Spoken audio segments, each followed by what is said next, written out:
Často sa ma pýtajú, ako sa nám to v Trnave vlastne podarilo. Poviem vám tajomstvo. Pokrok nikdy nerobíš sám. Roky bol v mojom najúžšom tíme človek, ktorého ste na fotkách nevideli. Igor Kršiak. Nebol pri strihaní pások, ani na tlačovkách. Bol pri tom, keď sa hľadali riešenia, pripravovali projekty, keď vznikal pokrok. To je tá robota, na ktorej mesto v skutočnosti stojí. Teraz mi odchádza. A viete kam? Predsa domov do Nitry. Pretože každý deň, keď sa pozerá na svoje mesto, vidí, že môže byť oveľa lepšie. A hlavne vie už presne, ako sa to robí.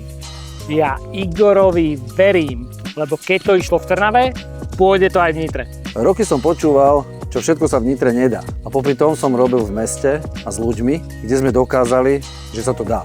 Už žiadne výhovorky. Je najvyšší čas makať. Lebo najlepšie roky Nitry sú ešte len pred nami.